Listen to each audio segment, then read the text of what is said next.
Hello, hello. It's Brandi's world, and thank you for tuning in.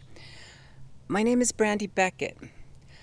I am a 50-year-old transgender woman, and I'm an activist.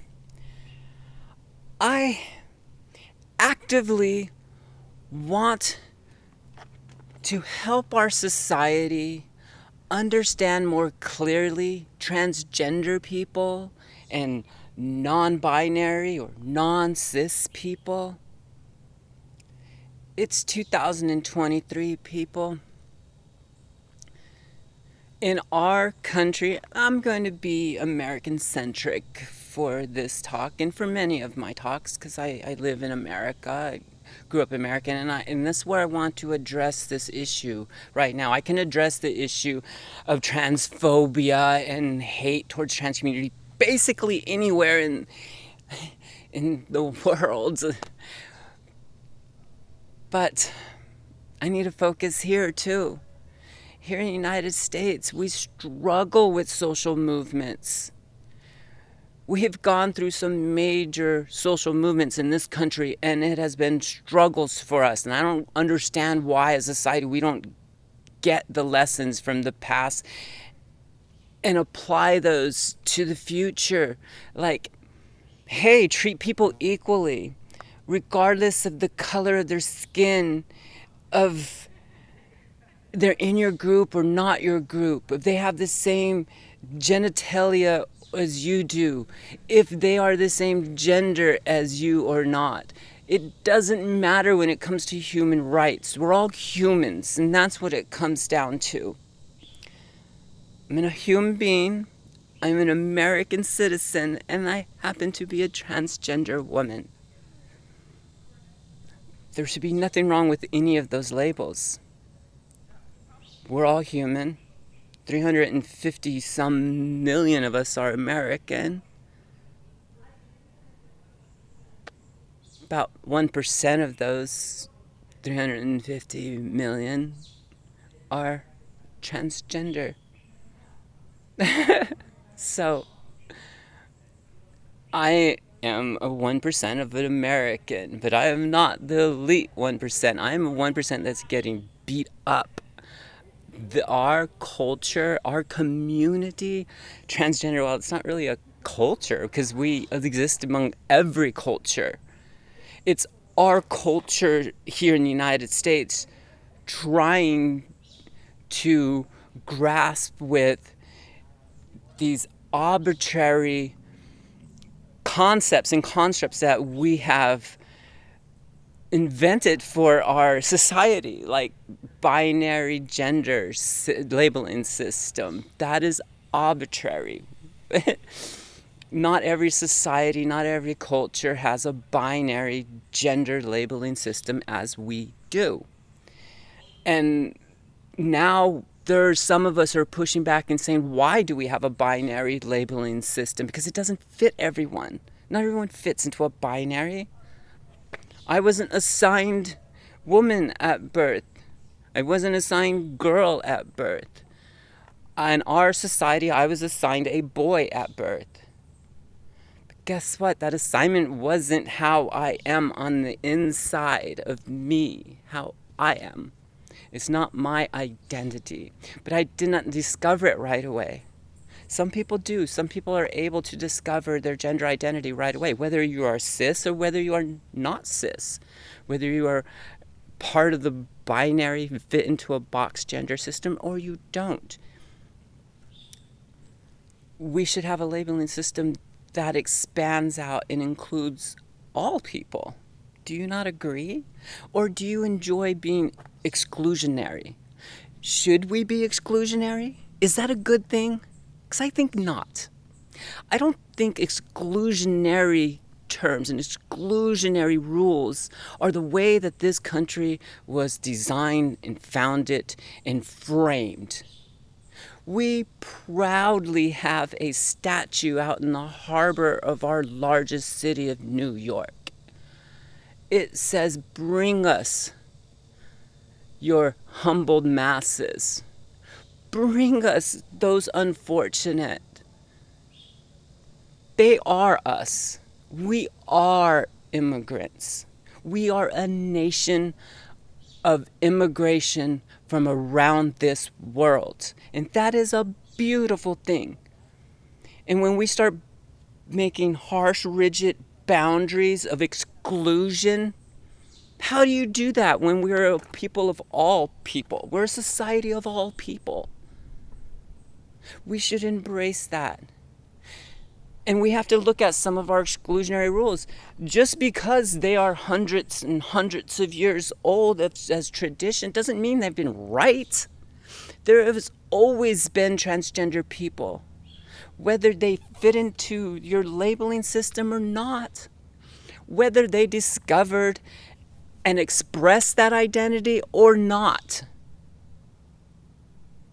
I discovered that I'm transgender. I didn't choose to be transgender. I discovered it. And when I express that, well, take a step back. It's not I'm transgender. It's because of that labeling system that we have as binary causes me to be transgender.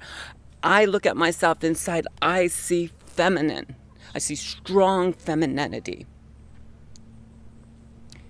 Our labeling system didn't assign me a strong femininity. So I have to use the label transgender because I transitioned from box A in our society to box B. I discovered that I was really box B. I was just mislabeled. And now when I express this box B concept, this feminine that I am, that is where I am a transgender woman, because I was assigned one box, but it doesn't fit me when I examine myself and when I question my gender identity. No, that doesn't fit me. This other box over here of gender construction fits me, how we consider femininity. It fits how I feel about myself inside. Therefore, I have to transition. It's not me inside that is transitioning. It is my expression or my identity from within being expressed outward that I am moving from box A to box B. So my expression and my gender performance is the trans part, but not the identity. The identity is within me. I just took a long time to question what that identity is. I didn't know to question my gender identity because I assumed most of my life that my gender identity was tied to my sexual characteristics or my sexual orientation. And neither one of those is where gender comes from. When I realized my sexual orientation is not tied to my gender identity, I questioned my gender identity and I found out that's where I was uncomfortable in my skin my whole life was this label of masculinity that I was trying to fill for 4 decades that I couldn't pull out of me because it wasn't there. The way we describe masculinity in this box A in our society, I tried, but when I look inside, that's not there for me. When I look at construction, and then granted, these boxes don't incorporate everything because we do exist on a spectrum. And on my spectrum, a lot of stuff I pull from what we call box B or woman, and a lot of it, some of it will still be pulled from there. Just like anyone, examine your life. Put everything that we have genderfied in objects we genderfy in every day. Think about it. Think about how we give pronouns to just objects. We love doing that as humans. We do that in our societies. We genderfy things. And just imagine it box A or box B. You're going to find things that you are going to be drawn from both of those boxes, probably very dominant from one box. Some people are pulling from both of those boxes, and they don't fit into either one, and they are binary or non-binary or non-cis or non-binary. Most of what I pull from comes from a box B in our society. And that's when I look inside, I look in my internal mirror, I see a lot of box B. So when I express how I feel inside, it forms and it looks a lot like box B. So I may or may not be in box B, but I sure look like I'm in box B. And what the hell is box B anyways? It should just be a spectrum. But I proudly am a strong feminine woman. And if you call that box B, then I'm box B.